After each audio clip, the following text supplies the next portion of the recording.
I don't think people know what they looking at when they watch these court cases. I don't think people know what they looking at when they watch these court cases. Now I'm about to tell you something. Be mindful. All right? Let me put this so I could set this down.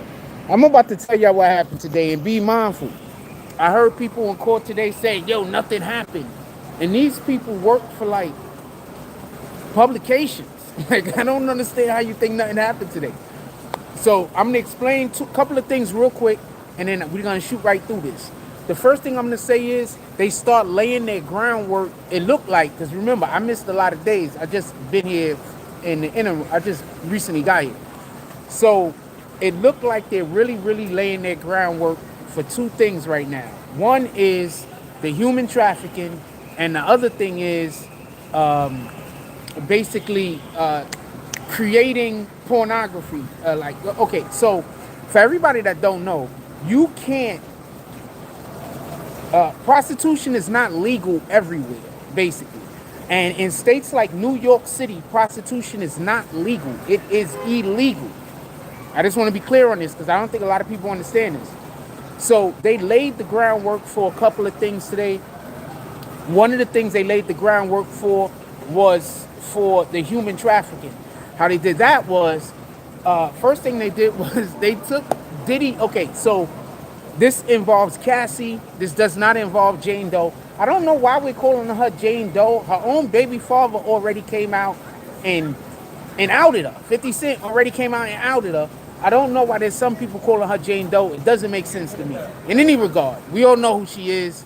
The terminology Jane Doe is just used so in court on their records, her name isn't used. That's all that's about. We know who she is. We could sit there and see her. What up, Hector Cruz? Haven't seen you in a while. Salute. Hope everything is going well with you and yours. So just so we could be clear, I don't want there to be no misinterpretation.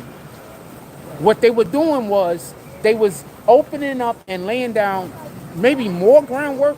I don't know if it's less. Remember, I missed a whole bunch of weeks for the human trafficking. How they did that was they tied Diddy into flying Cassie around America to get hooked up in these freak-offs. And then how they even more nailed it home was there were communications between Cassie and the entertainers, quote unquote, there was communications between Cassie and the entertainers speaking about money.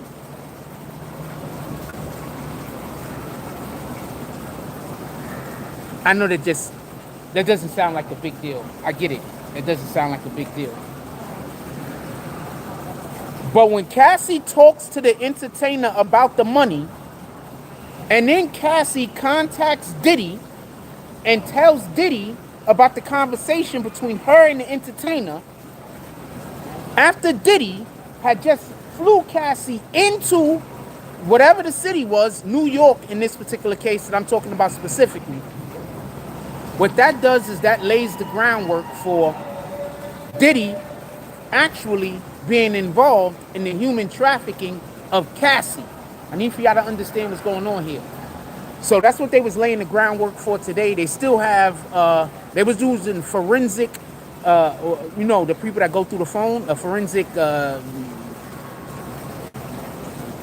they did forensics on the phones, basically. So they have those communications. They also did a forensics on his, I believe it was maybe his black card, I guess, because they said his MasterCard. So they also did the American Express, pardon me. They already did the forensics on that also, and that was tying the money to Diddy paying for the locations that these sexcapades was happening in. Diddy paying for Cassie's plane ticket to and from the sexcapades, and on top of that, they were talking about drugs.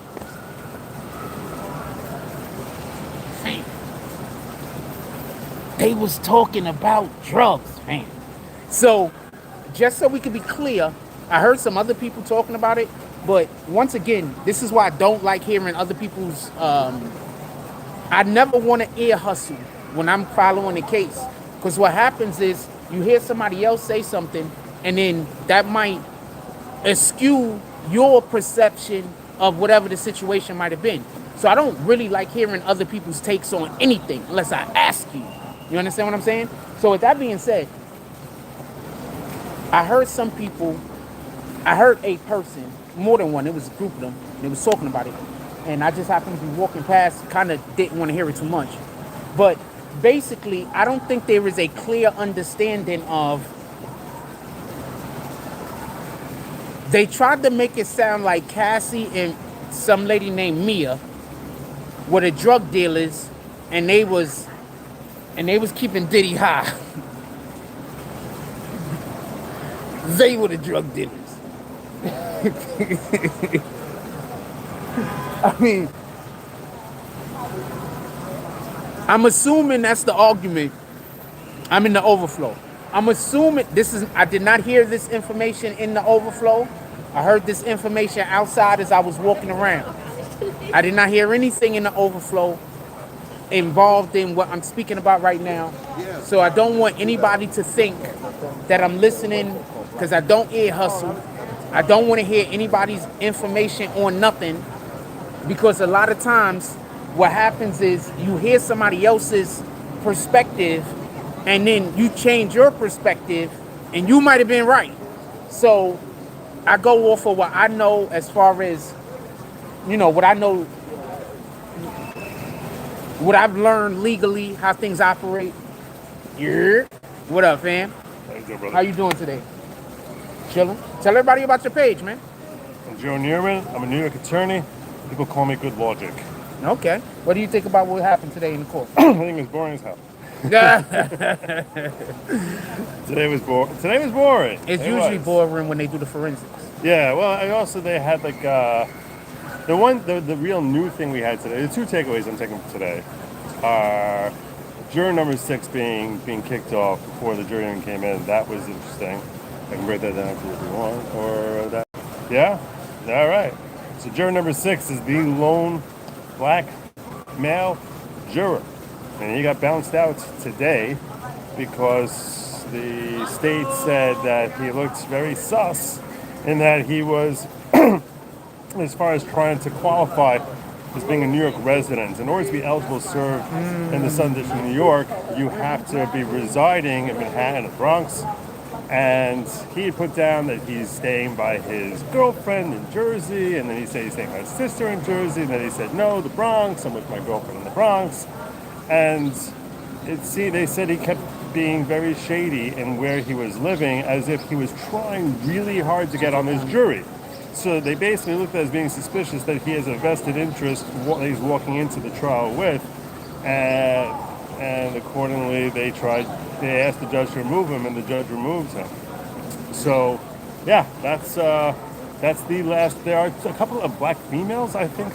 I want to add something to that before you say the next thing. Yeah. For everybody that don't know, they prefer for you to not want to be on the jury than to be on the jury, because when you want to be on the jury, then they think that you have a vested interest in what's going on. Or, something going on. It's like a preconception of guilt or innocence. And that's why it's so hard to not do jury duty when you come in there with all them bullshit ass excuses.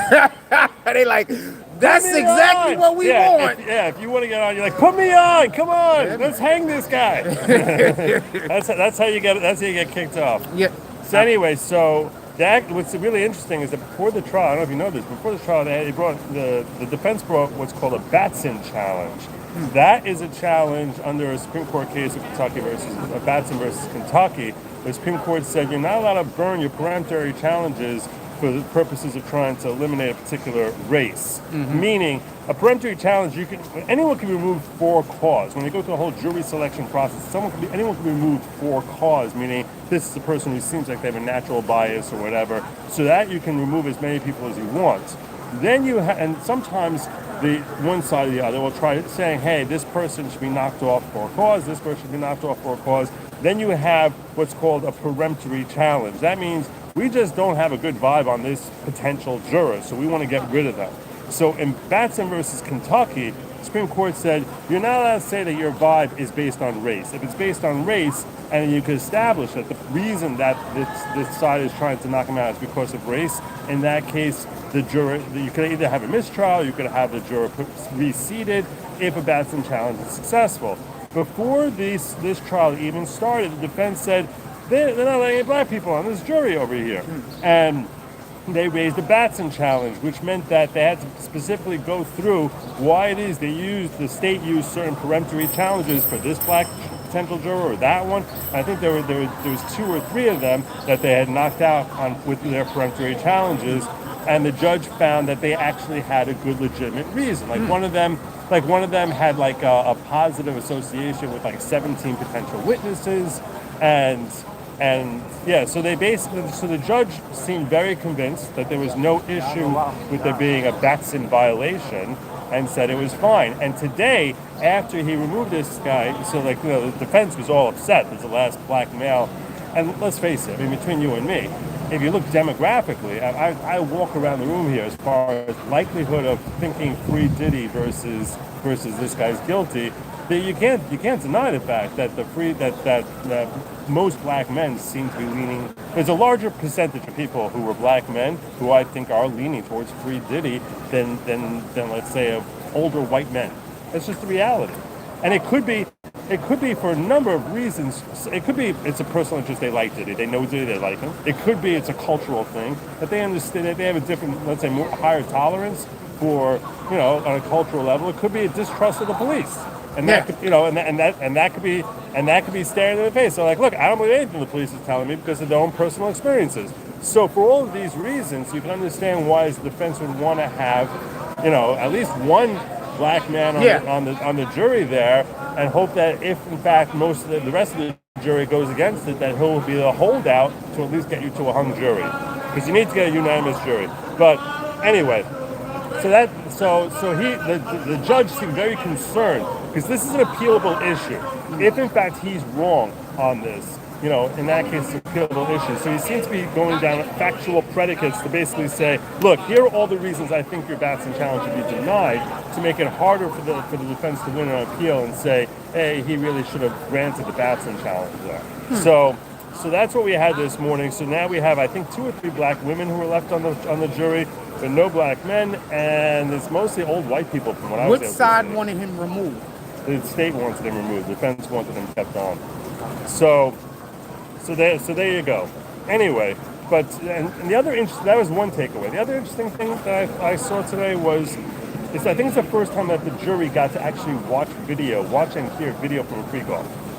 Which one of the videos was 39 minutes long, and 2 other short videos of 11 minutes long, and they didn't play the entire thing from them. They just played clips from it. The interesting thing was, in order to protect, it was Cassie Ventura who during they were back in 2012, these videos, so that would be Cassie Ventura, not Jane. And the what they did to protect her privacy was they actually gave they only let the witness and the jury and the judge see and hear the videos. Even defense counsel and state counsel couldn't see it. And the reason for that wouldn't be clear to you if you're not sitting in the room. When we're sitting in the gallery, so they didn't show it on our overflow screen, and they didn't show it to on the gallery screen, and they also didn't show it to the lawyers for the defense or the state, and that the defense had agreed to. Because when they're sitting there, so they're on these long tables, everybody behind them, and they have their screens up. Everyone behind them could see the screen. So in order to protect your privacy, they said we're going to take it. Not even the defense counsel. That's a very rare thing that they won't let the defense counsel have it there. But that's how protective they were of her privacy, which I think is appropriate. I think it was appropriate to protect her privacy that way. Anyway, so I thought it was interesting, and I'd be curious to see, like, you know, it's different when you hear about it than you actually see it. Facts. You know. So it really could be like, it's interesting to know like how impactful that was on jurors who just had to see her enduring. I would have liked to see their expressions. Yeah, try to feel I'd like to hear from people who were in the room to see if they could read any of the reactions to what they were seeing. They didn't show them the full videos. They showed them a 40-second clip here, a 30-second clip here. They saw less than 5 minutes total. But still, when you see it, I'm sure it's an impactful thing to see. Yeah, definitely.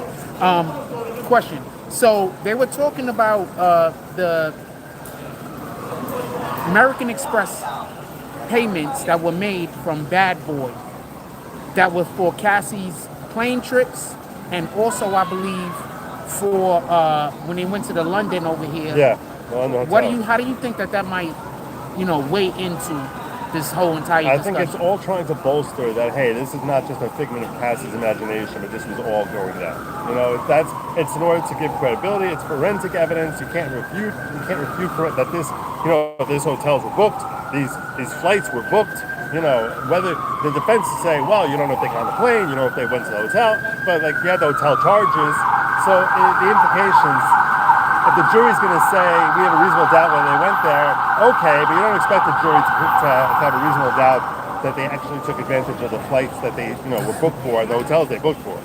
You know what I'm saying? You might not have video of them getting on the plane, you don't have video of them going to the hotel, but they're paying and they're doing it again and they're doing it again. You kind of think that they're probably booking tickets but not using them. Yeah, it's kind of a weak defense, right? So I don't think that's gonna win anything. yeah, it's a nice try, but it's probably not going to work. So anyway, I got to bust on out of here. It's great seeing you, brother. Always a pleasure. You take Thank care.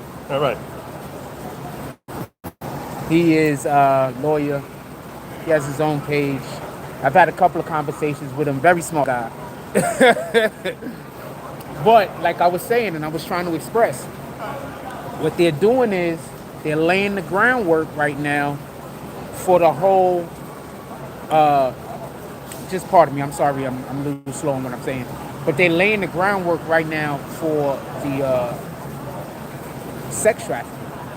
Because right now what they're saying is, and I'm assuming because of the way that the questions were framed and the evidence that they, you know, show that, you know, they decided to display, that they're laying the groundwork to basically say that Diddy was sex trafficking Cassie. And not only that, but in New York City, for everybody that don't know, it's not legal. Prostitution is not legal. They had this one dude that they had on text talking about they was paying him $200 for the night or whatever the case might be. So they obviously have some witnesses that's going to be coming up pretty soon. And those witnesses that's going to be coming up pretty soon are going to give us a little bit more clarity. I'm assuming a little bit more clarity for the forensic evidence that they just dropped today, because that's generally how it's done. They show you the forensic evidence and then they have a witness come, you know, whenever they have the affordability or the availability of having one, they have a witness thing come and give a little bit of gravity to the situation, you know, paint that picture to allow for you to actually know what's happening. So I'm not 100% sure who's on the witness list, if they're going to have witnesses do that. But when you do have the credit card paying for the flights, when you do have the credit card paying for the hotels, and then you have the video evidence of what was happening in those hotels, I think that's going to be really, really hard for the defense to be able to mount an effort to be able to say that there is no guilty. I think it's going to be difficult. I'm not saying that it's undoable. I'm not saying that he's going to 100% be found guilty of anything. I just think that that was interesting. And then on top of that, just to understand how important this was, when they initially tried to bring in this particular evidence, we had to go to lunch because the prosecution had to have a sidebar, because what I'm assuming they were doing is that they were going to like just shoot through it and say certain points. But rightfully so, the defense, you know, had an issue with that. So they had a sidebar, and in the sidebar, instead of them just shooting through the points, then they made us listen to a whole bunch of bullshit. And that's basically what they was talking about, because it's always boring. What you think about today, my brother?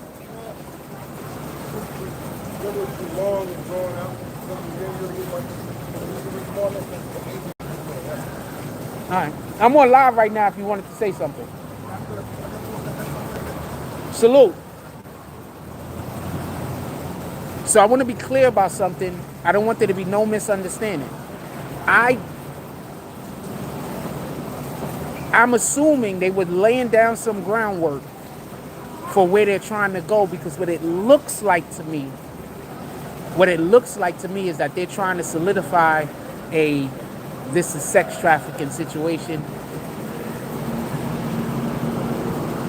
The one thing I will say that is in, I believe, Diddy's favor is some of the notes that were attached to payment said personal. So I think if I'm the defense, that's where I'm going to try to lean into a lot of. A lot of the notes that they had said personal. So I think if I'm the defense, I'm going to try to lean into that. You know, these weren't payments that were made for this or that. These were monies I was giving to the individuals because we were friends or because we did something and, you know, I was helping them out. It was a personal investment I was making in this person's life or whatever the case might be. I believe that that's a direction.